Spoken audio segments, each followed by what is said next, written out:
Buenos días a todos. Autoridades, señoras, señores, en nombre de Nueva Economía Forum, les doy una vez más la bienvenida a la Tribuna Andalucía del Forum Europa, que organiza con la colaboración de Atlantic Cooper. Hoy tenemos la satisfacción de acoger la intervención del consejero delegado de Abengoa, don Manuel Sánchez Ortega, quien será presentado por don Santiago Herrero León, que, como todos ustedes saben, es presidente de la Confederación de Empresarios de Andalucía. Sin más dilación, la tribuna es suya.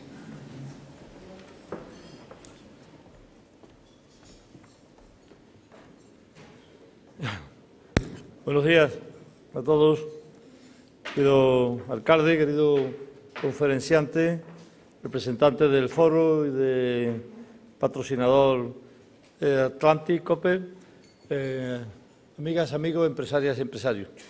Como en otras ocasiones, tengo hoy la satisfacción de introducir, que no presentar, a un conferenciante, una circunstancia que lleva consigo recordar algunos datos biográficos de su perfil y algunas de sus cualidades. En esta labor, hoy me es imprescindible mezclar la persona y la empresa en la que desarrolla su actividad, pues ambas están estrechamente ligadas, tan estrechamente ligadas que constituyen toda la vida profesional de nuestro conferenciante. Comenzaré primero por la persona, dando a conocer la amplia y brillante trayectoria profesional de Manuel Sánchez Ortega, que la ha llevado a su actual responsabilidad como consejero delegado de Abengoa. Precisamente sea definitorio quizás que, siendo presidente de Telven, recibió el 15º Premio Javier Benjumea del Colegio de Ingenieros de ICAI, y sus palabras de agradecimiento por este galardón reflejan sus firmes principios y su calidad. Dijo entonces que compartía los valores y principios de Javier Benjumea que siguen presentes en Abengoa y que lo que aprendió sobre la ética profesional que le ha acompañado todos estos años en el ejercicio de su actividad profesional nunca lo ha olvidado ni lo ha tenido que repasar. Creo que esta referencia nos acerca a ese perfil personal y profesional. Manuel Sánchez Ortega es ingeniero industrial de la promoción de 1988 por la Universidad Pontificia de Comillas de Madrid, formación que completó con el programa de alta dirección en el IPADE de México. Ingresó en Telven en 1989. Como él mismo me manifiesta, para un año y van 25 de ese ingreso. En 1995 fue nombrado director general de Telven en México, donde residió durante 5 años. En el 2000 vuelve a España y es nombrado director general de Telven Energía y Medio Ambiente, una de las filiales de la empresa. Posteriormente, en el 2001 fue nombrado director general de Telven, en el 2002 consejero delegado de la misma empresa. En el 2004, presidente de Telven. En esas fechas comenzó a cotizar en el Nasdaq en noviembre del año 2004. Y ya en octubre del 2010 fue nombrado como consejero delegado de Abengoa, cargo que desempeña en la actividad. Llegado a este punto, y si me lo permite el conferenciante, deseo reflexionar brevemente sobre la empresa en la que tiene tan alta responsabilidad. Como andaluz y como presidente de la Confederación de Empresarios de Andalucía, he de manifestar que nos tenemos que sentir muy orgullosos de que en nuestra tierra existan empresas como Abengoa, una tierra tan necesitada y más en estos momentos difíciles de referentes empresariales donde reflejarse. Abengoa es un modelo empresarial a seguir, pues reúne en ella todas aquellas cualidades que consideramos como paradigma de la excelencia empresarial y que además se ha comprometido con la tierra en la que su fundador la puso en marcha, Andalucía. Es ejemplo de excelencia porque reúne igualmente todos y cada uno de los requisitos que todos buscamos para las mejores empresas, porque además de ser una empresa tractora en todos los ámbitos en que actúa, ejerce su liderazgo empresarial en sectores emergentes de gran futuro, en la investigación, en la innovación, en la calidad y en su reconocida capacidad de internacionalización. Es también una empresa de nuestra tierra, una empresa nuestra, no solo porque siga manteniendo aquí su sede social, sino porque, aunque su actividad se desarrolla en una parte importante de los 5 continentes y, por tanto, lejos de Andalucía y de Sevilla, sus raíces siguen estando en nuestra comunidad, porque, además, sus nuevos e innovadores proyectos se inician y se prueban muchos de ellos en Andalucía, y ese talento empresarial termine integrándose también en la inteligencia empresarial andaluza. Su compromiso con Andalucía abarca no solo el mantener su sede en la capital, sino también en su presencia activa en la sociedad andaluza, que se materializa, por ejemplo, en lo cultural a través de la Fundación FOCO. Destaca igualmente su apuesta firme por la formación de nuestros jóvenes y su compromiso con el mundo universitario, ejemplo a imitar en la relación universidad-empresa y que se ha plasmado últimamente en el apoyo indubitado de Abengoa a la puesta en marcha de la primera universidad privada de Andalucía, la Universidad Loyola, cuyo curso se abrió recientemente con gran brillantez. También quisiera recordar en estos momentos el papel que Abengoa ha tenido siempre en la creación y el desarrollo de las organizaciones empresariales, que ha continuado a lo largo de todos estos años con una presencia constante y comprometida, tanto con la SEA como a nivel nacional. Destaco estas cualidades porque nuestro conferenciante ha ejercido toda su actividad profesional en Abengoa y porque ahora, como consejero delegado, dirige e infunde todas estas cualidades que he reflejado de la empresa. Y una de ellas, sin duda, es el liderazgo. Liderazgo que nuestro conferenciante, no solo para dirigir la empresa y proyectos de primer orden y de vanguardia en la tecnología y la investigación, sino para impulsar también equipos profesionales en la consecución con éxito de retos de expansión empresarial y de innovación. Me consta, además, que este liderazgo lo desarrolla en su actuación ejecutiva, compartiendo en equipo tanto el esfuerzo como la satisfacción de los buenos resultados de los proyectos. También quiero resaltar su compromiso con el mundo empresarial como colectivo, más allá del ámbito de su propia empresa. Nuestro conferenciante ha defendido públicamente con firmeza y claridad intereses del sector industrial en el que su empresa desarrolla su actividad e intereses del sector industrial en general.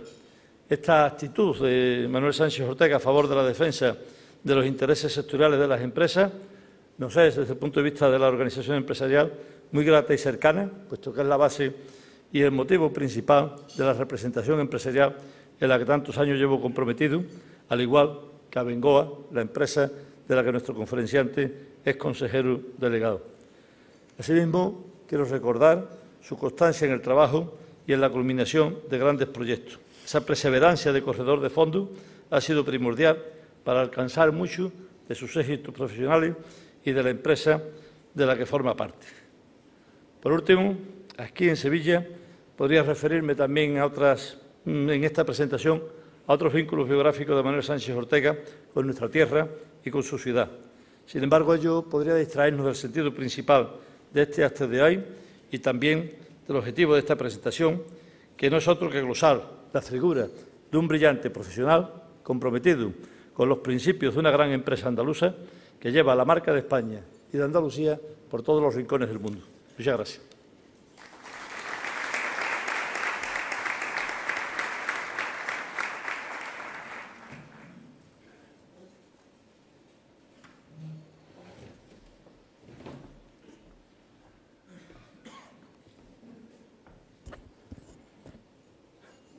Muchísimas gracias, presidente de la Confederación Andaluza de Empresarios. Buenos días, señoras y señores, querido alcalde. Quiero comenzar, por supuesto, agradeciendo a los organizadores y patrocinadores del Foro Europa la invitación que me han cursado para estar hoy aquí con todos ustedes. Es un foro que, sin duda alguna, constituye un marco inigualable para la reflexión y el debate en aspectos socioeconómicos de gran importancia para cualquier comunidad y, desde luego, para Andalucía. Es esta una tierra donde estamos, sin lugar a dudas, necesitados de instrumentos sólidos que articulen a la sociedad civil en temas relacionados con el desarrollo de una sociedad avanzada. Durante los próximos minutos compartiré con ustedes una serie de reflexiones sobre algunas cuestiones que son importantes desde el punto de vista económico, social y medioambiental. La percepción de que son importantes parte de la base de que dichas cuestiones están íntimamente ligadas y relacionadas con un problema fundamental. Y, de hecho, yo me atrevería a decir que ese problema fundamental es el único problema que amenaza las condiciones de vida y supervivencia de la especie humana y que se encuentra en la raíz de muchísimos otros problemas. Me refiero, sin duda alguna, al problema de la sostenibilidad de nuestro planeta. Cada segundo en el mundo nacen 4 personas y mueren 2 personas. Quiere decir que hay una aportación neta cada segundo de 2 personas. Eso es equivalente aproximadamente a que cada día somos 200.000 personas más en este planeta. Eso es equivalente a que cada año somos 75 millones de nuevas criaturas habitando la Tierra. Es una fábrica que trabaja ininterrumpidamente, 24 horas al día, 365 días al año, produciendo un lote de 50.000 personas cada 6 horas, lo que es equivalente al aforo, más o menos, del Sánchez-Pizjuán cada 6 horas. Evidentemente, la tasa de crecimiento de la población sigue creciendo también, es decir, lo ha hecho exponencialmente desde prácticamente hace 250 años, cuando la población mundial apenas alcanzaba los 1.000 millones de habitantes, para pasar a más de 7.000 millones de habitantes en la actualidad. Este crecimiento de población es la principal causa de los retos a los que nos enfrentamos y es la principal causa porque conlleva, entre otros, los siguientes efectos. En primer lugar, un crecimiento del consumo del agua, tanto humano como para actividades industriales y agrícolas. En segundo lugar, un crecimiento del consumo de energía, nuevamente, tanto para satisfacer cada vez el mayor bienestar de cada vez un número mayor de personas, así como para la actividad industrial. En concreto, se espera que haya un crecimiento en la demanda a nivel mundial de un 30% en el sector energético durante los próximos 20 años. En tercer lugar, un crecimiento del nivel de emisiones de gases contaminantes y de efecto invernadero, los cuales son generadores del cambio climático, cuya ocurrencia está cada vez más constatada por la comunidad científica. Y, por último, un crecimiento de los residuos generados, tanto no peligrosos como peligrosos. Se espera que la generación de residuos se multiplique por 5 durante los próximos 30-40 años. Simultáneamente, resulta que en nuestro planeta es limitada la cantidad de agua dulce existente. Desgraciadamente, resulta que es limitada también la capacidad o la cantidad de energía fósil que existe. Resulta también que la capa de ozono realiza una función absolutamente esencial para preservar la vida. Y resulta también que la capacidad de seguir enterrando residuos es limitada. Todos sabemos, aunque no todos lo digamos, aunque no todos lo digan, e incluso aunque algunos lo nieguen, que tenemos que continuar desarrollando un nuevo modelo que sea sostenible, haciendo inexorable la transición hacia las energías renovables, porque tarde o temprano se agotarán las energías fósiles.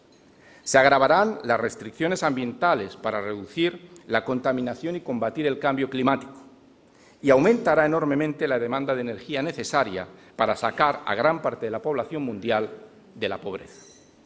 Puede que algunas voces poderosas se resistan porque va contra sus intereses hoy. Puede que algunos políticos, no todos afortunadamente, lo ignoren porque requiere un compromiso de largo plazo que es a veces incompatible con el cortoplacismo que marcan sus agendas políticas. Pero como tantas veces hemos oído en alguna canción de Serrat, nunca es triste la verdad, lo que no tiene es remedio. Y la verdad es que el modelo actual se agota, con la misma certeza con la que se agota el petróleo o el gas natural. Y nuestro planeta requiere incuestionablemente de un modelo de desarrollo sostenible, de un modelo que se define por las 3 características siguientes. En primer lugar, debe poder mantenerse en el tiempo de una manera estable, sin grandes alteraciones.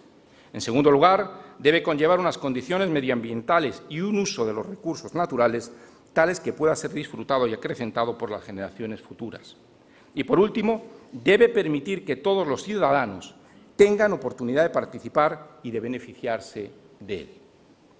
Y, sin lugar a dudas, el único vehículo en el que podemos subirnos para alcanzar ese desarrollo sostenible es la innovación tecnológica.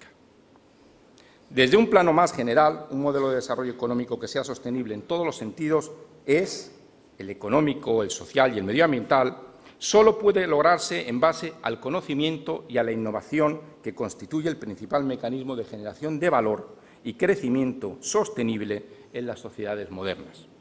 Tal y como escribió el Nobel de Economía en el año 87 Robert Solow, el mayor porcentaje del crecimiento a largo plazo está basado en la innovación, y él cuantificaba ese porcentaje en un 80%. ¿Y qué estoy queriendo decir por innovación? Hablo de innovación en el sentido amplio del término, es decir, cambios basados en el conocimiento, que generan valor. Se trata, pues, de desarrollar tecnología, de desarrollar nuevos procesos y de buscar nuevas formas de resolver viejos problemas. Cambios basados en el conocimiento científico y tecnológico, pero también en las artes, las humanidades y las ciencias socioeconómicas. Conocimientos adquiridos dentro y fuera de las empresas mediante la investigación, el desarrollo tecnológico y la creatividad de todo tipo, venga de donde venga. Cambios que generan un valor reconocido por el mercado y que puedan ser anticipados por el impulsor. Cambios que se desarrollan en un ambiente que persigue la prosperidad real y no la especulación. Desde el punto de vista empresarial, la innovación supone riesgos que deben ser controlados desde la evaluación y la vigilancia permanente. Pero, sin duda alguna, el mayor riesgo sería no asumir ninguno. La innovación debe ser adoptada como única opción, no como una opción más, de manera consciente, a través de la planificación y la estrategia, y debe formar parte, siempre y en todo momento, de la cultura empresarial. Me referiré, más que a cualquier otra, a la innovación tecnológica, aquella que está basada en la generación de conocimiento a través de la investigación, su transformación en tecnología y que deviene en competitividad, en desarrollo sostenible y en crecimiento a medio y largo plazo. Esa cadena planificada de investigación, desarrollo tecnológico, innovación y competitividad es lo que distingue y ha hecho fuertes a los países más desarrollados. Una cadena que requiere tres elementos esenciales. Uno, empresarios con coraje y con visión de largo plazo, que sepan identificar la innovación como fuente de crecimiento y asuman el riesgo de llevarla a cabo. Dos, universidades y centros de investigación que entiendan la creación y transferencia de conocimiento como una necesidad interiorizada de su propia función social. Y tres, unos gobiernos que planifiquen y legislen de manera predecible, para crear un marco estable en el que pueda darse el círculo virtuoso de educación, inversión e innovación. Permítanme ahora tomar una cierta perspectiva histórica para ilustrar alguna de estas cosas. La mayor fuente de conocimiento de nuestra sociedad, sin duda alguna, ha sido la universidad. Históricamente ha sido así y es todavía el caso. En España no hemos sido y seguramente no somos totalmente conscientes del papel tan importante que para el desarrollo del mundo actual juegan universidades y centros de investigación. Su papel ha ido evolucionando desde las instituciones medievales meramente docentes a lo que hoy son las sociedades, a lo que son hoy en las sociedades tecnológicamente más avanzadas. Durante la Segunda Guerra Mundial y en la década de los posteriores a dicho evento, en Estados Unidos se consolida como primera potencia mundial, en gran medida en base a un sistema de universidades y centros de investigación donde se produce el conocimiento que hace posible el poder tecnológico, industrial y, a la postre, económico del país. Para que un sistema haya dado sus grandes resultados, ha tenido que producirse un hecho fundamental, más allá de la transformación de algunas universidades en instituciones investigadoras. Las universidades y centros de investigación americanos forman parte de un triángulo de alianzas en cuyos otros dos vértices se encuentran los intereses nacionales de Estados Unidos y de las empresas. Los primeros, los intereses nacionales, están bien reflejados en una política científica e industrial que es planificada de manera estable y es respetada a lo largo del tiempo por políticos de cualquier signo.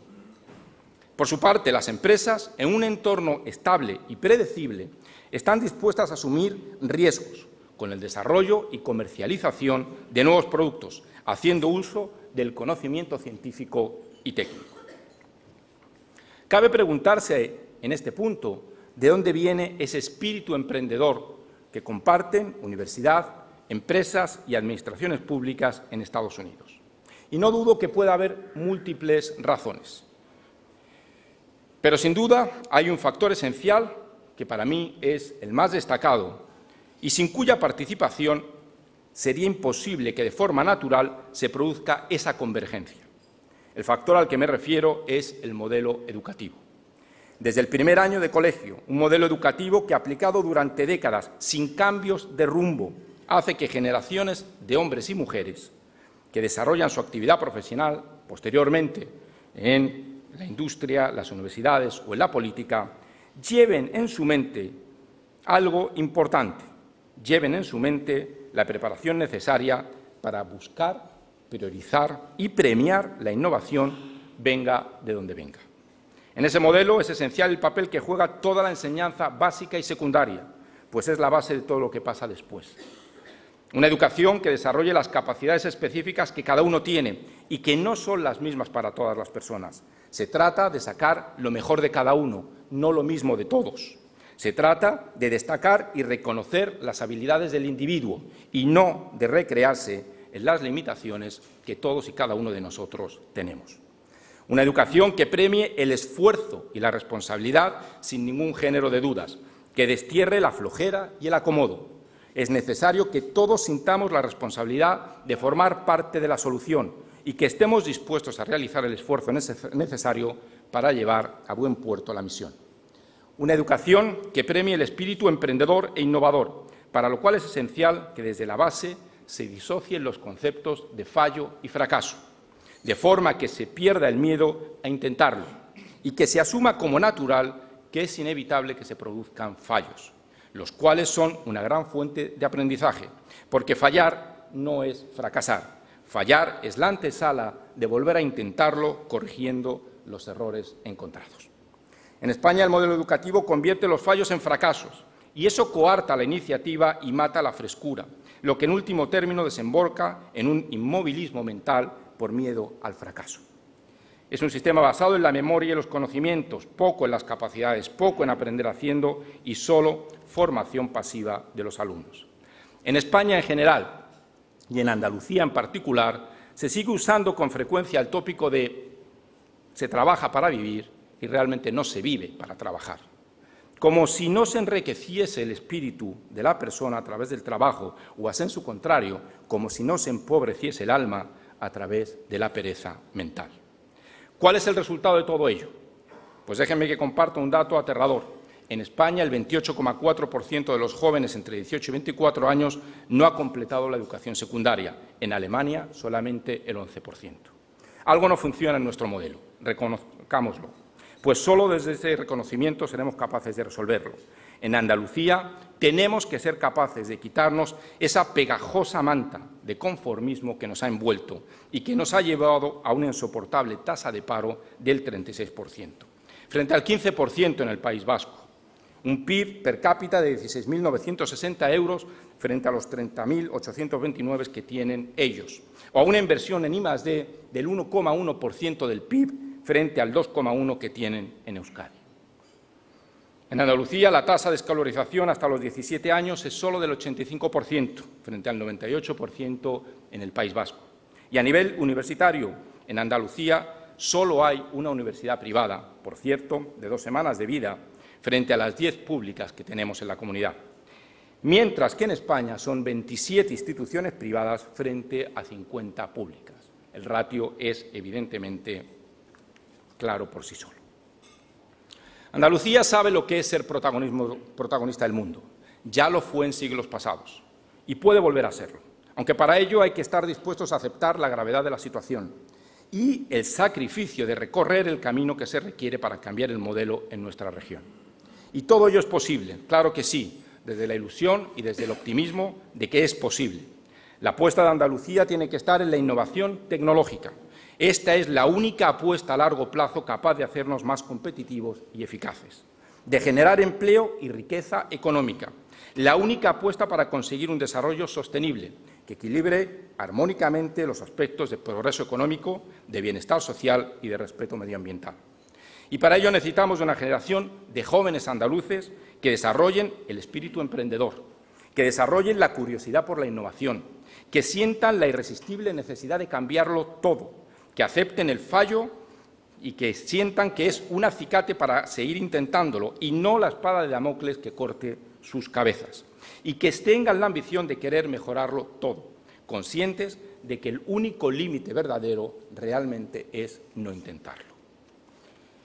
Conviene parar aquí un par de minutos para algo tan elemental como esencial. Por si a alguien se le había pasado por alto, la innovación requiere mentalidad de largo plazo. Requiere asumir riesgos tecnológicos y requiere, muy importante, inversión. Sin inversión, simplemente no hay innovación posible. Una diferencia entre los países con modelos de innovación con y sin éxito es el papel de la financiación privada frente a la inversión pública. Así, mientras en Japón, Corea o Estados Unidos el peso de la financiación pública en la inversión es respectivamente del 24, 28 y 37%, en España el peso de la inversión pública es del 61%, frente a solo el 39% del sector privado. Curiosamente, Alemania tiene justamente los porcentajes al revés. Inversión del 39% del sector público, 61% privado. Es decir, en el campo de la innovación tecnológica, el papel principal de las administraciones públicas no es la financiación, no debe ser la financiación. ¿Cuál debe ser el papel, entonces, fundamental de las administraciones públicas? Pues además de mantener, como decía anteriormente, un modelo educativo sólido, que no cambie cada 4 años y que sea fuente de generación de capital humano, de capital intelectual, debe ser el de establecer unos objetivos estratégicos que sean estables y un marco legal que sea predecible, en la que el capital financiero privado esté dispuesto a asumir los riesgos de largo plazo propios asociados con la innovación. El capital semilla, el capital riesgo, el capital privado, las empresas, los mercados de capitales están dispuestos a asumir los riesgos tecnológicos, no hay ninguna duda de ello, y los riesgos industriales asociados con la innovación, conscientes de que habrá fallos, no fracasos, pero que a largo plazo siempre se acaba generando valor. Los inversores privados requieren, sin embargo, reglas de juego claras, al amparo de las cuales asumir el riesgo tecnológico de invertir su dinero, el de sus familias o el de los inversores que han depositado la confianza en ellos. La crisis económica ha puesto de manifiesto las mayores debilidades de algunos países y regiones en comparación con otros. Una de las primeras características diferenciadoras es que las economías más vulnerables son aquellas en las que el peso del sector industrial es menor, en el sentido más amplio y moderno del término. Sin embargo, incomprensiblemente, la opción para salir de la crisis económica, que en muchos casos, en muchas circunstancias, dirigentes políticos han elegido en diferentes países, ha profundizado aún más la brecha tecnológica, ha desincentivado absolutamente la innovación y ha minado irremediablemente la confianza de la comunidad inversora. La crisis ha servido de escudo a muchos para justificar lo injustificable. Ha dado amparo a abandonar las políticas industriales de largo plazo para centrarse solo en políticas económicas de corto plazo. La única salida posible y sostenible a largo plazo es el desarrollo de una industria moderna, basada en el conocimiento, en la innovación y en la tecnología. Eso nos hará más competitivos y más prósperos. Tenemos que tomarnos en serio la I+D, la innovación, no como vía para salir de la crisis actual. Evidentemente, pues los efectos de estas políticas llevan un tiempo de maduración, sino para que sea una constante en nuestro modelo económico como el factor básico de crecimiento y, sobre todo, para hacernos menos vulnerables ante próximas crisis, que sin duda alguna las veremos. Mejorar la competitividad y, por tanto, las exportaciones, solo en base al empobrecimiento, en caso de que sea un camino exitoso, lo será solo a corto plazo. Porque, créanme, siempre aparecerán países con menores costes. Nuestra aspiración no puede ser que seamos solamente el país con la mano de obra más barata. No digo que no sean necesarias políticas económicas de corto plazo, por supuesto, para contener la crisis, pero sí que no basta solo con eso para salir de la crisis. Y pienso además que para establecer un modelo económico sostenible de largo plazo es un error adoptar medidas que quiebren la seguridad jurídica de un país y ahuyenten la inversión. ¿Cómo abordar ese camino de creación de un modelo sostenible? Según el profesor Hausman, director del Centro Internacional de Desarrollo de la Universidad de Harvard, el crecimiento de la industria de un país solo puede hacerse desde el desarrollo de las propias capacidades, fundamentalmente a través de la I+D, de la tecnología y el conocimiento, y en base a productos cercanos a aquellos en los que ya se tenga un conocimiento previo. Se trata de partir desde sectores existentes, fortalecerlos, hacerlos competitivos y hacerlos crecer hacia nuevos productos en base a nuevo conocimiento y a nuevas tecnologías. En general, dice él que deben evitarse saltos a sectores que requieran capacidades muy distintas a las que se tienen, pues eso conduce habitualmente al fracaso. Existen en España varios sectores que cumplen los requisitos para construir sobre ellos un desarrollo industrial próspero y sostenible. Pueden citarse algunos, como el agroalimentario, el ferroviario, el aeronáutico, el automovilístico, el diseño textil o el de las energías renovables. Entre ellos, lógicamente, me referiré al de las energías renovables, además de ser porque el que mejor conozco, por su capacidad de crecimiento, por ser un dinamizador de la inversión en innovación y por representar una oportunidad real de situar a España en general y a Andalucía en particular en una posición de liderazgo mundial, que en cierta medida se ha alcanzado, pero a la que se le ha dado una estocada que mucho me temo será mortal. Como les decía al inicio, es reconocido por todos que el mundo evolucionará en las próximas décadas hacia un modelo energético renovable. En nuestro entorno más cercano no hay más que constatar el Energy Roadmap 2050, aprobado recientemente por la Comisión de la Unión Europea.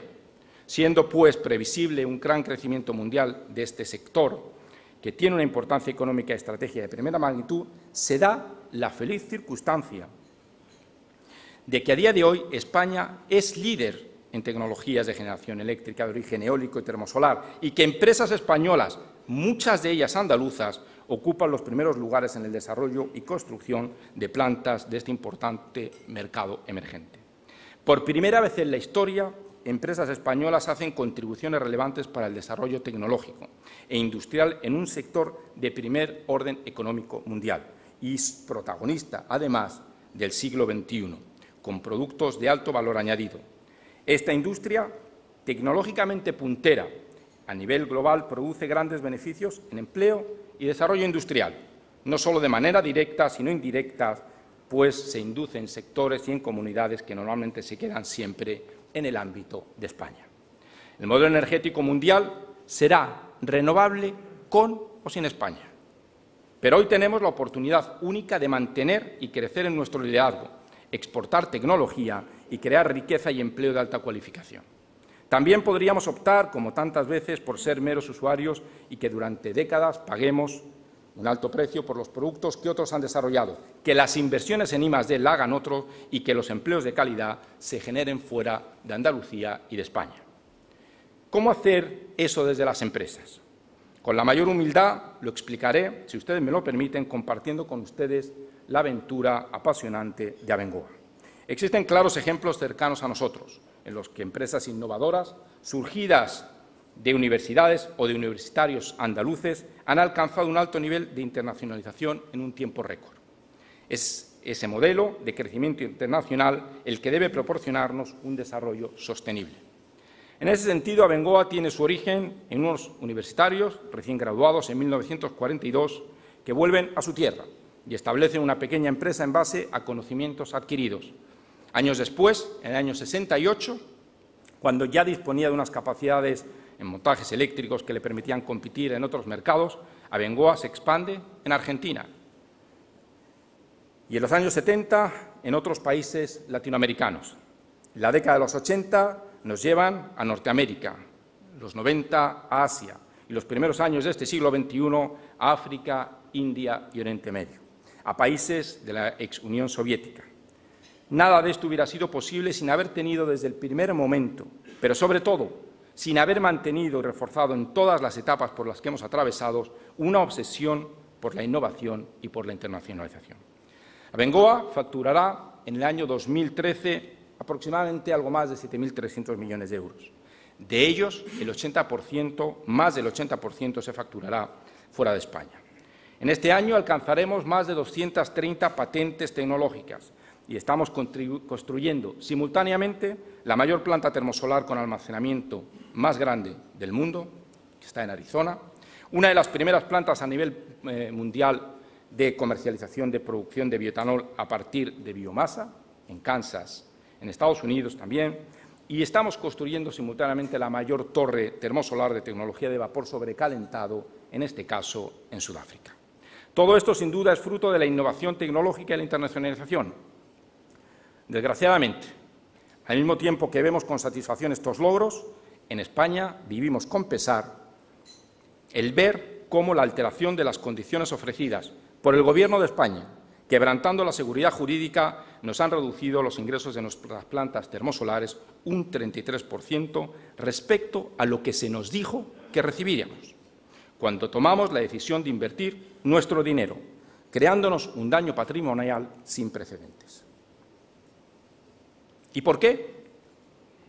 Para arreglar el déficit de tarifa, nos parece una misión importantísima eliminar ese déficit. Pero el hecho de que sea muy importante la misión no puede significar que cualquier solución es legítima, ni siquiera que cualquier solución es correcta.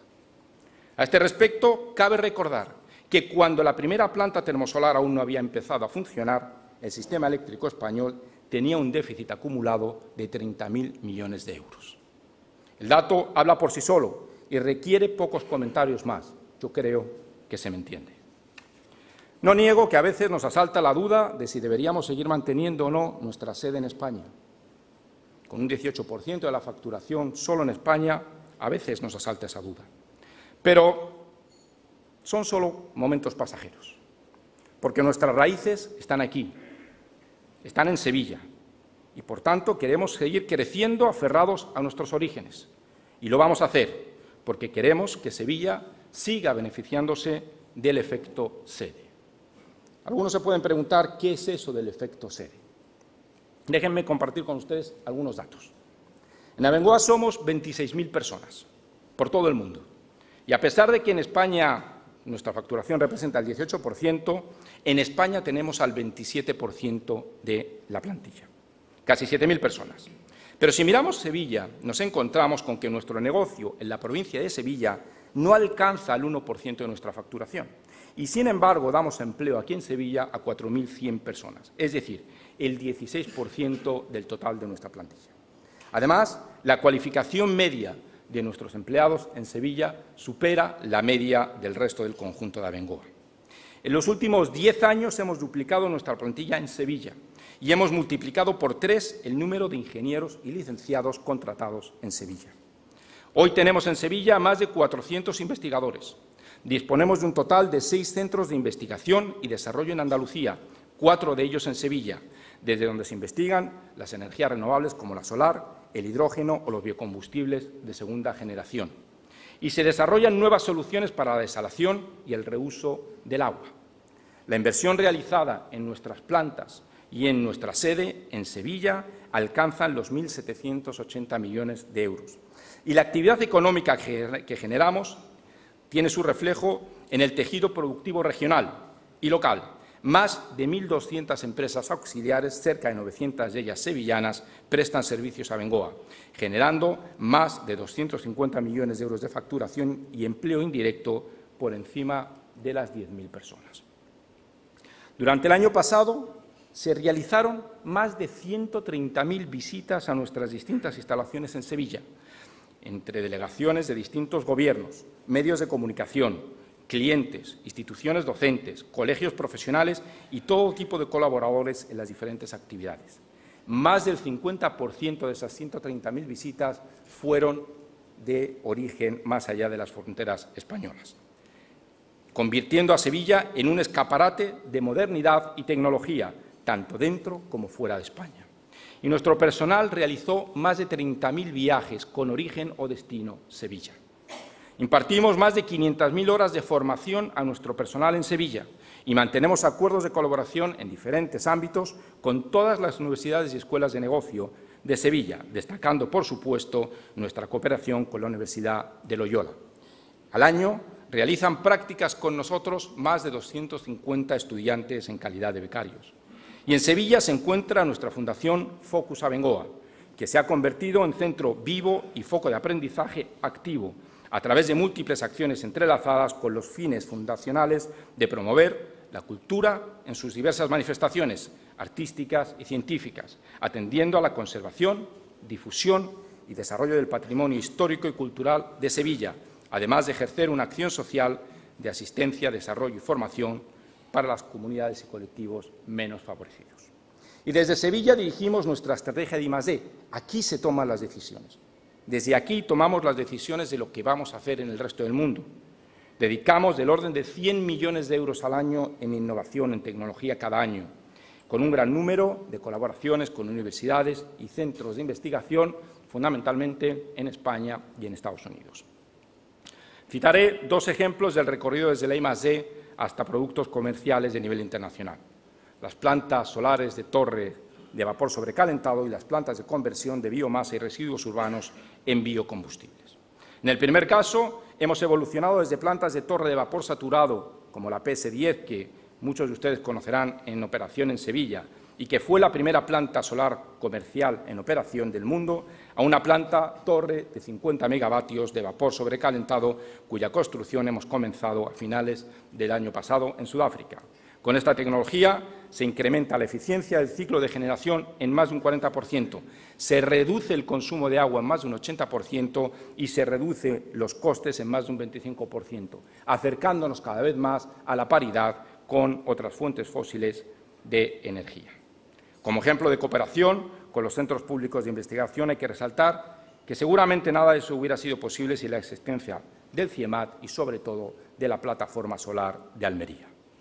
En el caso de los biocombustibles de segunda generación, hemos desarrollado una estrecha colaboración con la Universidad de Sevilla y el Departamento de Energía de los Estados Unidos.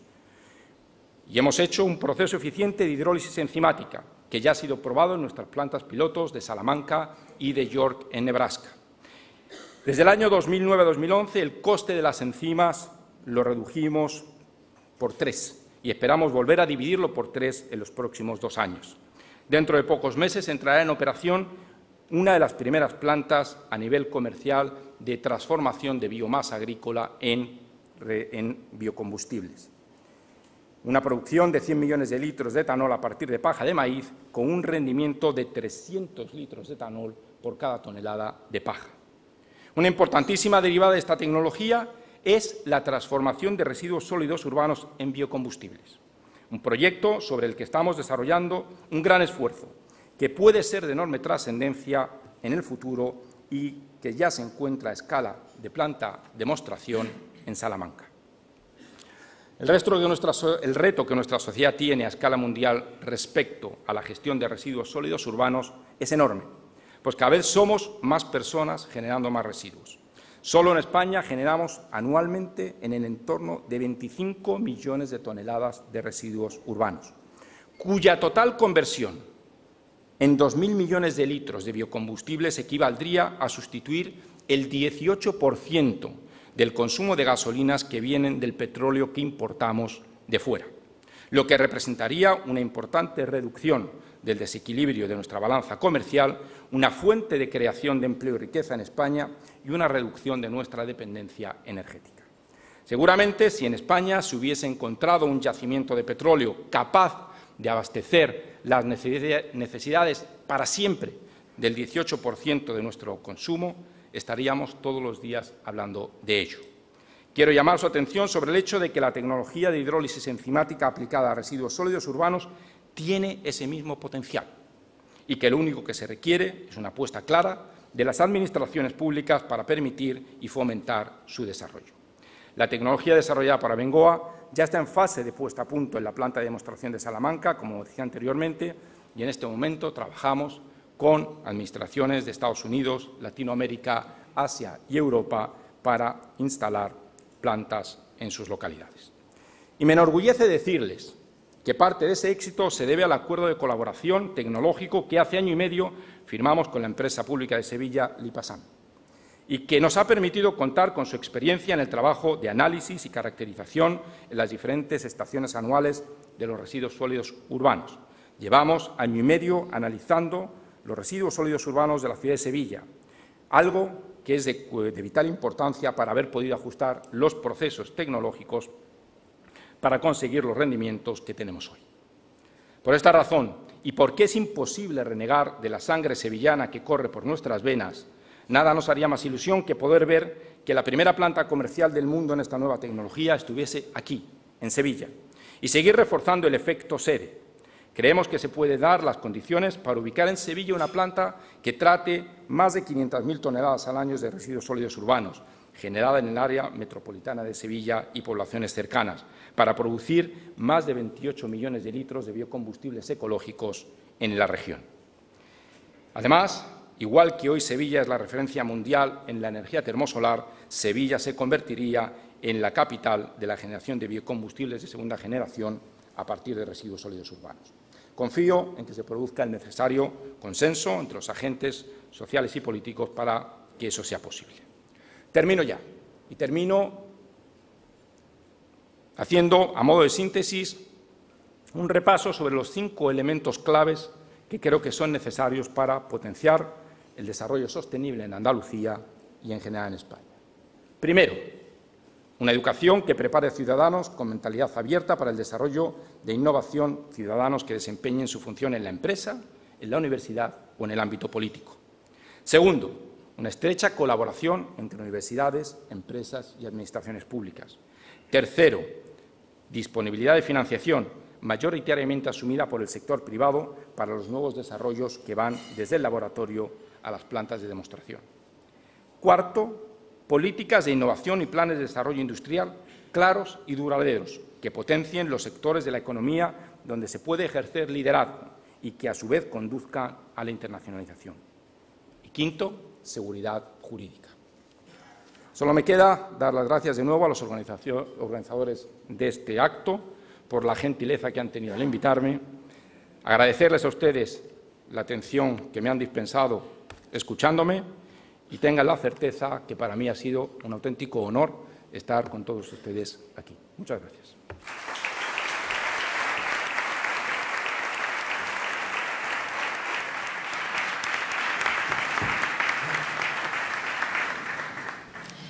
Muchísimas gracias. Ha sido curioso observar en su exposición, que ha sido muy interesante, tengo que decirle, cómo ha hablado en este caso de filosofía. No estoy hablando de una filosofía económica solamente, sino estoy hablando de una filosofía en el término o en el sentido estricto de la palabra, que es un poco una filosofía de vida y además adaptada a materias como artes, humanismo o relacionada con artes, humanismo. Ha hablado incluso de educación, ha hablado de cultura, hasta de la cultura del fracaso. Sorprende este discurso, sobre todo en un empresario, por decirlo así, o ese concepto de empresario que solemos tener en este país. ¿Hacia dónde tiene que ir o que caminar el nuevo empresario, la nueva empresa, el futuro empresarial, en este caso, de España? Y si estamos preparados para ello. Bueno, yo creo que, en primer lugar, gracias por los comentarios sobre la intervención. Y lo que menciona como quizá algo sorprendente, para mí es algo natural. Es decir, es imposible disociar la ética personal de la ética profesional.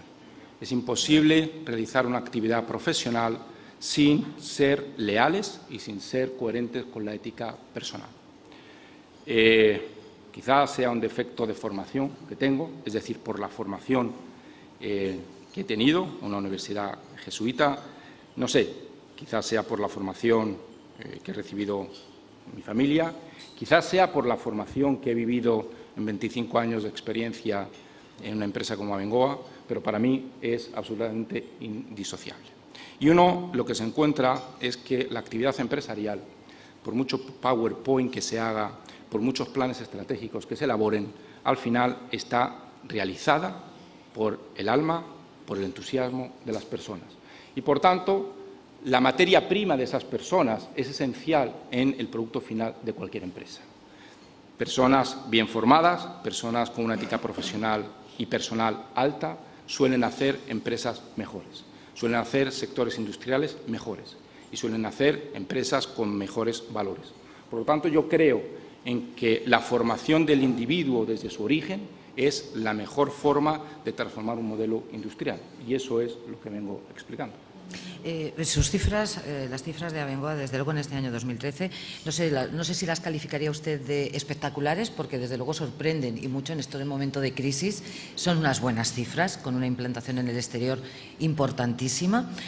Yo incluso hasta le preguntaría si uno no es profeta en su tierra, y lo digo por las cifras que tiene en el exterior y las cifras que tienen en nuestro país, de una magnífica implantación, pero no en el grado en el que tienen, por ejemplo, Estados Unidos, Latinoamérica, etcétera, etcétera, en otros campos. ¿Uno es profeta en su tierra o no es profeta en su tierra? Porque le he oído también esa queja en un momento, no queja, sino el plantearse en un momento dado si dejar España o ir a otro sitio, implantar la sede principal en otro lugar. No lo sé, a veces uno como empresario, sobre todo de este nivel, ¿se puede cansar? ¿Es duro pelear ese día a día? Bueno, la vida es dura. Y como empresa. La vida es dura y pelear día a día es duro en cualquier ámbito. Yo creo que hay que ser coherente y hay que asumir la realidad. La realidad es que Abengoa es una empresa global. La realidad es que Abengoa es una empresa internacional. Y eso es bueno. Y eso no va en contra de no predicar en nuestra tierra. Predicamos en nuestra tierra, claro que predicamos en nuestra tierra. He dado datos tremendamente interesantes sobre lo que el efecto sede significa. Y eso no va en contra de la realidad de Abengoa, de que el 82% de su facturación sea fuera de España. Por lo tanto, no hemos hecho un crecimiento fuera de España a costa de no seguir apostando por España. Hemos seguido invirtiendo en España, hemos seguido reforzando el efecto sede en España y lo vamos a seguir haciendo. Pero la verdad y la buena noticia es que Abengoa hoy es una empresa global. Y como parte de una empresa global, pues vivimos con absoluta naturalidad lo que pasa en diferentes geografías y dándole la misma importancia. Por lo tanto, todas las geografías para Abengoa son igualmente importantes. España tiene, además de ese factor económico equilibrado, tiene un factor emocional que nunca se borrará, y es que es el origen de Abengoa. Nuestra sede está aquí y, por tanto, no vamos a renunciar a eso. Don Javier Landa pregunta o señala que ha hablado usted del riesgo tecnológico y dice, o a su criterio, comenta que ha obviado el riesgo de mercado y el riesgo estratégico. Se pregunta por qué e indica que tecnología e innovación son condición necesaria, pero no suficiente, a su criterio, para el desarrollo sostenible. ¿Usted qué opina? Yo pienso que estoy absolutamente de acuerdo y que no he pretendido dar una relación exhaustiva de qué se requiere para hacer un desarrollo sostenible. Lo que he pretendido es decir cuáles son las claves diferenciadoras para conseguir o no conseguir desarrollo sostenible. Y un desarrollo sostenible que no lleve asociada un fuerte compromiso con la innovación, con la inversión en tecnología, con el I+D, es simplemente imposible. ¿Que hacen falta otras cosas? Evidentemente, hay una lista de cosas importantísimas que son necesarias, pero son condiciones necesarias, no son condiciones suficientes. Y, por tanto, para mí el factor clave que distingue empresas, países, administraciones, con una clara concepción de lo que es un futuro de desarrollo sostenible, prolongable en el tiempo, son aquellos que están basados en valores que perduran a lo largo del tiempo, y esos valores están íntimamente relacionados con una apuesta por la innovación y por la tecnología. Porque un modelo, como decía, basado simplemente en reducción de costes, en ser cada vez más competitivos, que hay que hacerlo, por supuesto que hay que hacerlo, yo no digo que no haya que hacerlo, pero eso no es suficiente solamente. Todo el mundo tiene, cuando gestiona una empresa, lógicamente, que asumir riesgos empresariales y riesgos de mercado y riesgos estratégicos, sin lugar a duda. Pero hay una diferencia importante que es el compromiso con el desarrollo tecnológico. Y la razón es evidente. El desarrollo tecnológico no tiene un tiempo de maduración de 1 año, no tiene un tiempo de maduración de 5 años, no tiene un tiempo de maduración ni siquiera a veces de 10 años. Se requiere una apuesta constante en el tiempo, se requiere un riesgo que a veces sacrifica el corto plazo por el largo plazo. Y eso muchas veces es incompatible con la visión estratégica que puede haber en determinadas empresas. Por tanto, El factor diferencial, y si cogemos un ejemplo de las empresas de éxito y sostenibilidad a nivel mundial en cualquier país, nos damos cuenta de ellos, el factor diferencial es la apuesta por la innovación y la apuesta por la tecnología. El secreto de Abengoa, ¿en dónde reside? ¿En la diversificación, en la internacionalización, en un compendio de todo? ¿Cuál cree usted que es la clave de ese éxito? Es difícil y llevo 25 años dentro de Abengoa. No hay una razón concreta, específica. Ahora, si tuviéramos que identificar un factor, para mí el factor es la cultura empresarial. Y la cultura empresarial es el conjunto de valores personales, de valores profesionales que impregnan la compañía. Porque las circunstancias a lo largo de 7 décadas han cambiado innumerables veces. Porque las circunstancias no han sido las mismas en todos los países ni en todos los momentos. Porque las circunstancias no han sido igualmente favorables o igualmente desfavorables. Hemos vivido momentos de muy distinto color, en muy distintas geografías, en muchos diferentes momentos. Luego, el factor, el mínimo común denominador que aglutina la empresa es cómo abordar los problemas. ¿Cuál es la actitud ante los retos que se nos presentan? Y esa actitud viene marcada en el ADN de la empresa. Ese ADN es un ADN donde las palabras innovación, donde las palabras internacionalización, donde las palabras desarrollo están tremendamente grabadas. Por lo tanto, yo diría que es esa cultura empresarial como conjunto de valores profesionales y personales lo que caracterizan el éxito, si pudiéramos decir éxito con toda modestia, que Abengoa pueda estar teniendo en estos momentos. Don Jorge Paradela, de GNQ, pregunta qué proyectos adjudicados recientemente destacaría. Entre ellos está la planta termosolar en Israel, de ciclo combinado en Oregón, gasificación de residuos urbanos en Arizona. ¿Siguen contemplando la salida a bolsa en Estados Unidos? Bueno, son varias preguntas. Nos sentimos orgullosos de todos los proyectos y quizá en cada momento de lo que más orgullosos nos sentimos es de lo que no se ve, que es lo que estamos trabajando dentro de la compañía, en nuestros centros de I+D, en nuestros laboratorios, para la siguiente generación o la siguiente ola de innovación.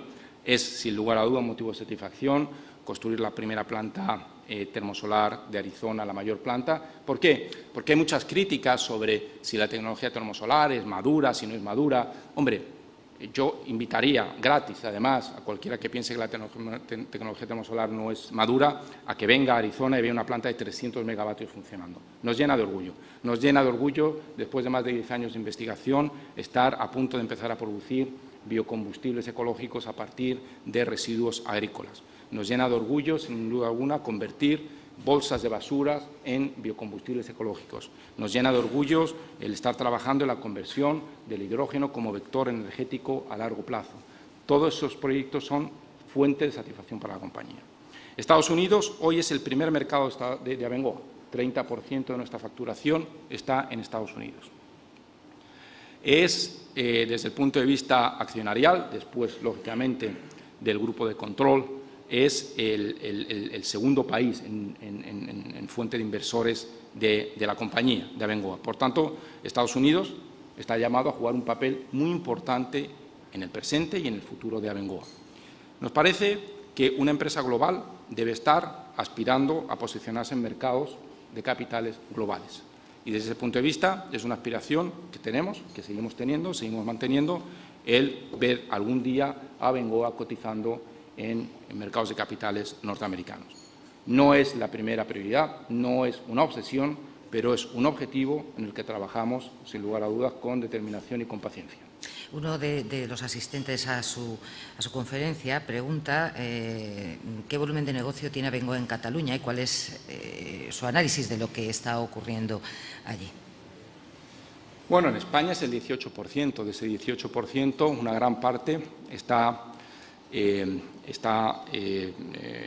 originada por la producción de biocombustibles, bioetanol a partir de cereal, lo cual, pues realmente tenemos las plantas en diferentes puntos de España, ninguna en Cataluña, pero se venden los biocombustibles en Cataluña.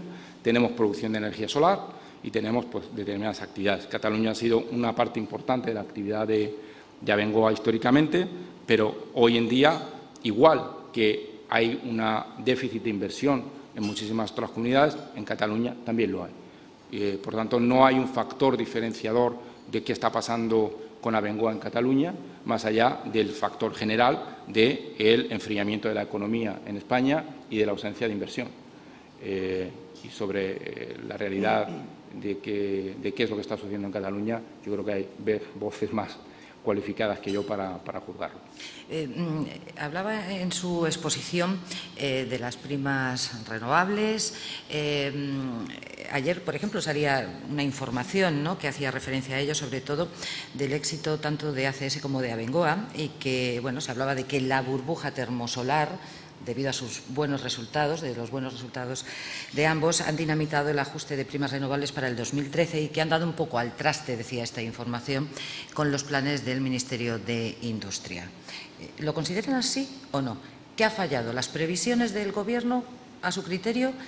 ¿O cómo se deberían de haber hecho esas previsiones? Es decir, porque una empresa sí tiene que seguir avanzando y creciendo, sí, y aunque muchas relacionadas con el sector de las renovables se han visto abocadas a situaciones económicas muy difíciles por estas primas, indudablemente ustedes han crecido y mucho. El déficit eléctrico es un desfase entre el total de ingresos y total de gastos. El sistema eléctrico español tiene unos gastos aproximadamente de 30.000 millones de euros. Lo que no se cubre por los ingresos es lo que se llama déficit eléctrico. Ahora, querer señalar a una partida concreta como responsable de ese déficit es, además de injusto, es tergiversar la realidad. Esto es, y lo voy a explicar, si me lo permiten todos ustedes, de una forma absolutamente coloquial.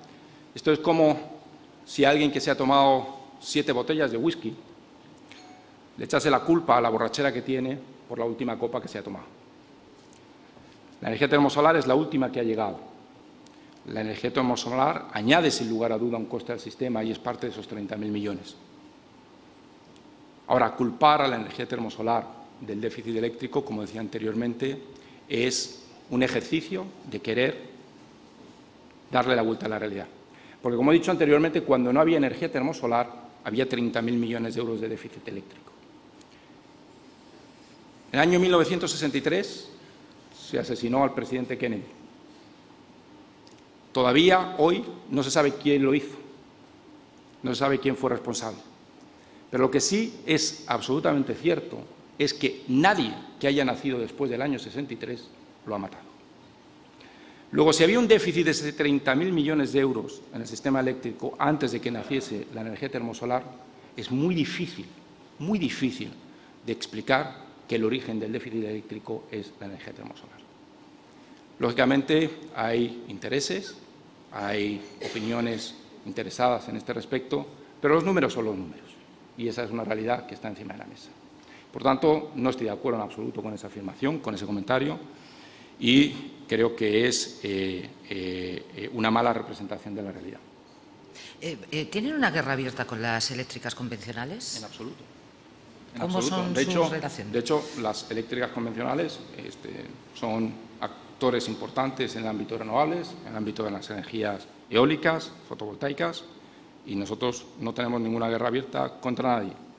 Nosotros tenemos una actividad o una responsabilidad que es la defensa de los intereses de Abengoa.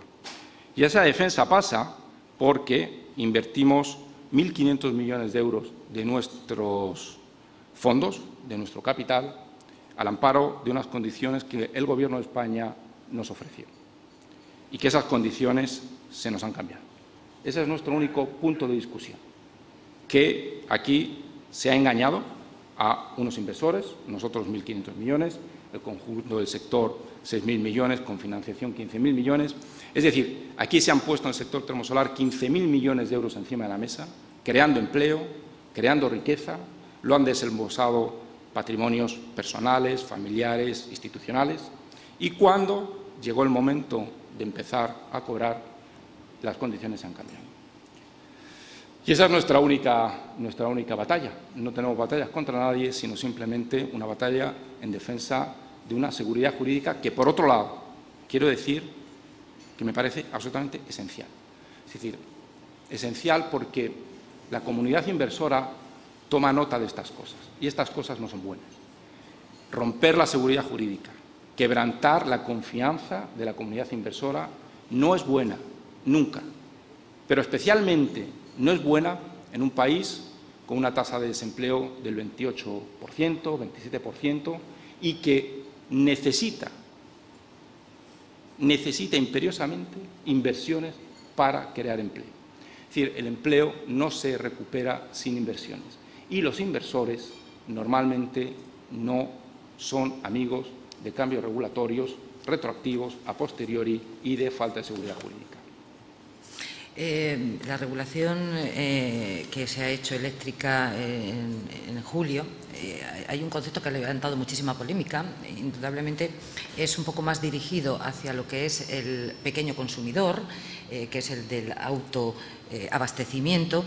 No sé si estas cuestiones a ustedes les pilla de soslayo, les pilla, quiero decir, las ven, las miran, las estudian, no las estudian, pese a que sea algo que a lo mejor no les afecte directamente. Pero indudablemente entre los consumidores, entre los ciudadanos, sí ha levantado una polémica importante. Yo creo que uno de los grandes atractivos de las energías renovables era el factor socializador que tenían de la energía, es decir, la capacidad de poder distribuir y poder socializar la generación y consumo de energía. Era un aspecto importantísimo para muchísima gente, para muchísimos pequeños inversores. Abengoa, en este caso, no estamos en ese grupo, pero somos conscientes de que era un factor tremendamente importante y que, además, es un camino que muchísimos países están recorriendo. Nos parece que no es una buena solución el dificultar el autoconsumo de los generadores.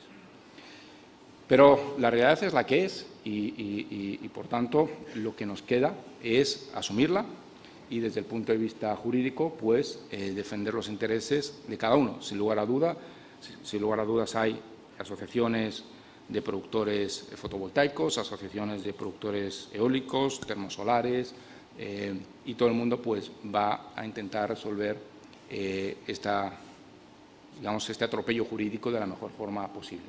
La desgracia es que el daño está hecho. La desgracia es que a lo mejor dentro de 7 años o dentro de 8 años un juez nos da algo de razón o un árbitro internacional nos da algo de razón o toda la razón o ninguna razón. No lo sabemos, ya veremos. Pero pasarán 7 años, pasarán 8 años, si no más.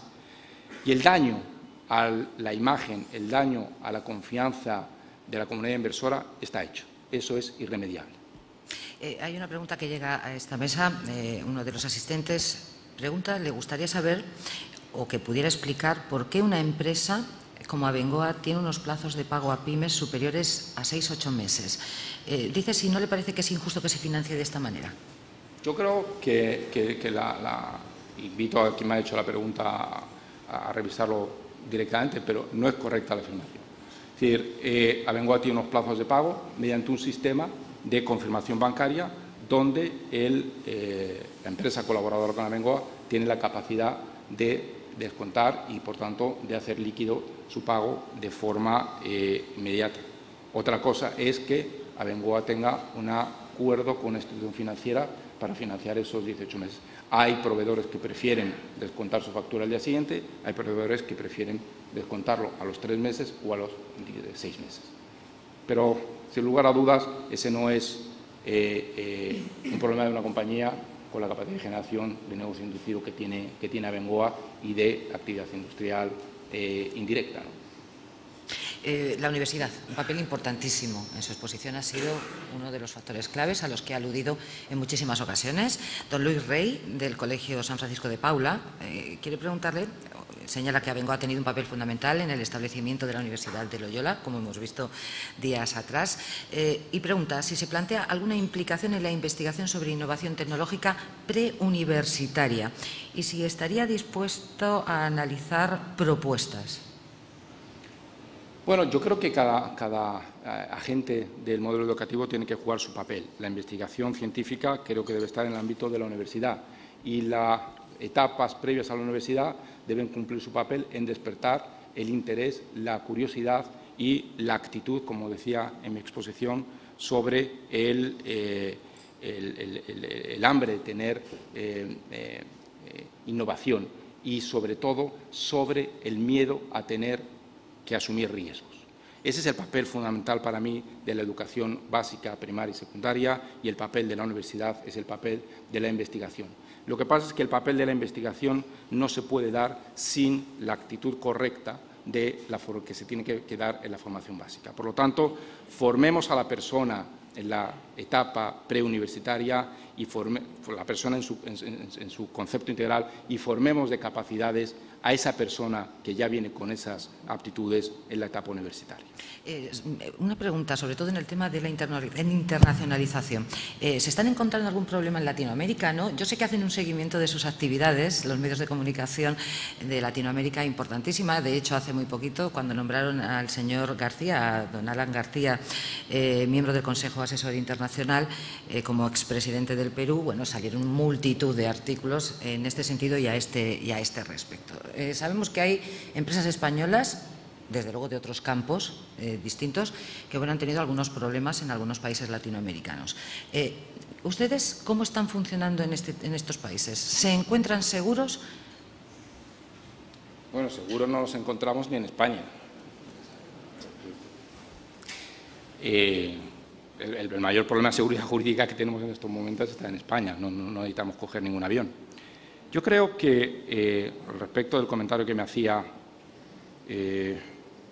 sobre el nombramiento del señor García, yo creo que ayer leíamos una noticia extraordinaria en España, que era el posible nombramiento, no se ha confirmado, del señor Josep Piquet como consejero delegado de OHL.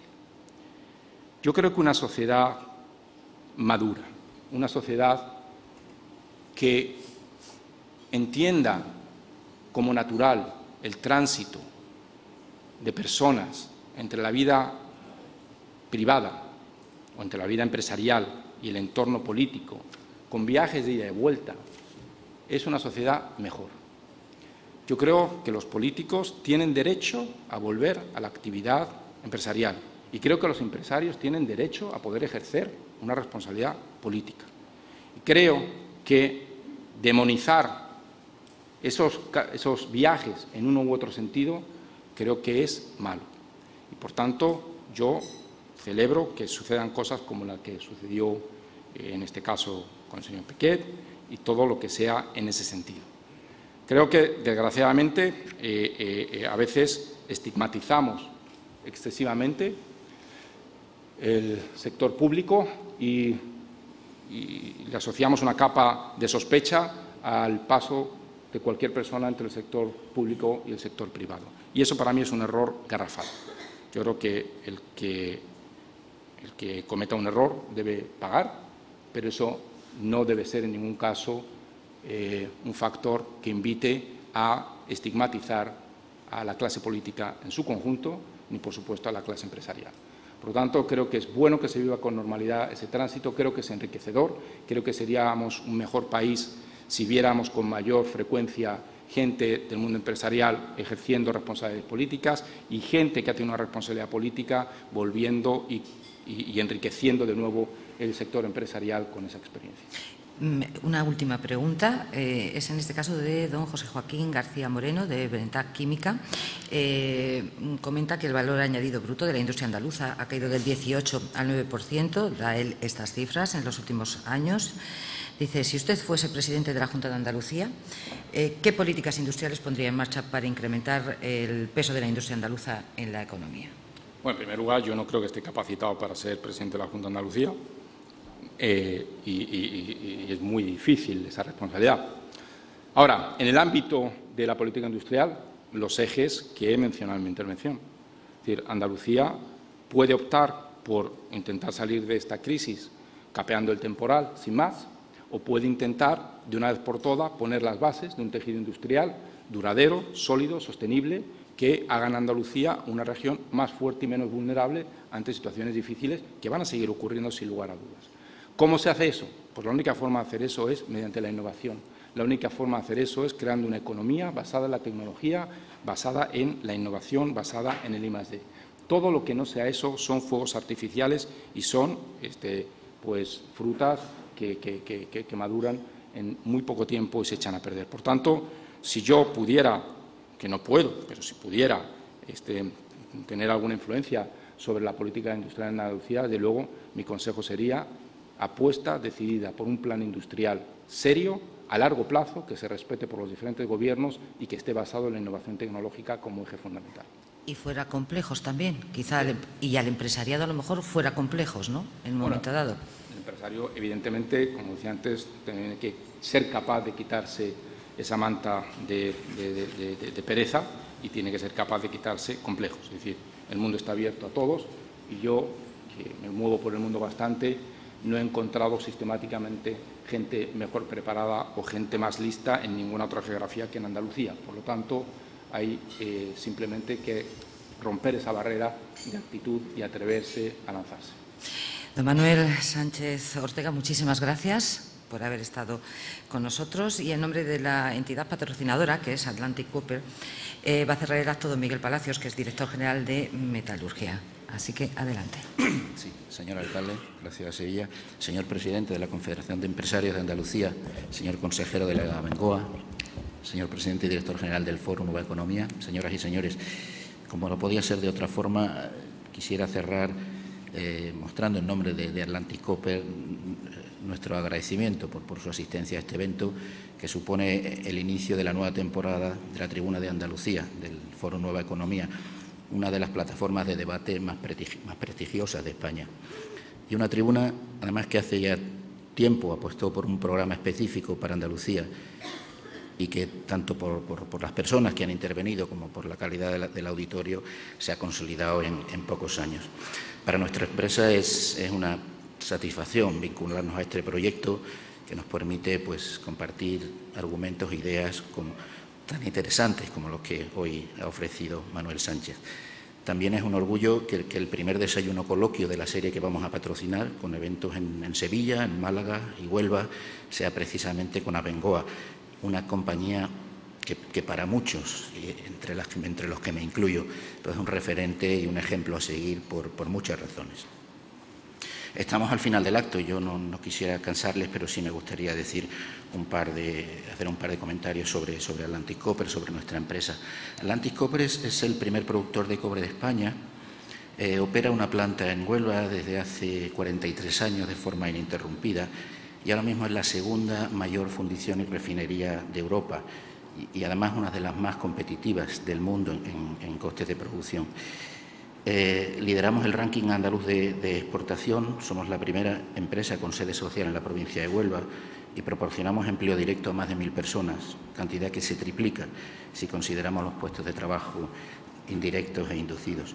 La cifra de negocio en el año que ha terminado, en 2012, ha sido de 2.100 millones de euros, lo que representa el 4% de la producción industrial de Andalucía, el 17% si se excluye la industria alimentaria, según los datos de la encuesta industrial del INE. Y créanme que bueno, en un contexto tan global y tan competitivo, operar es extremadamente difícil y es justo reconocer que para nosotros es fundamental el apoyo de nuestra accionista, Freeport-McMoRan. Freeport es el mayor productor de cobre del mundo, tan solo por detrás de Codelco, de la empresa pública chilena, la Corporación Nacional del Cobre de Chile. Opera en 4 continentes con un volumen de negocio cercano a los 30 billones con B de dólares y da empleo a unas 36.000 personas. Y yo quiero terminar subrayando la importancia que para nosotros tiene estrechar vínculos con la sociedad en la que desarrollamos nuestra actividad empresarial. Por eso apostamos, entre las muchas iniciativas que desarrolla nuestra fundación Atlantic Copper, por participar en encuentros como el de hoy, al que de nuevo, y con esto termino, les agradezco su asistencia. Muchas gracias.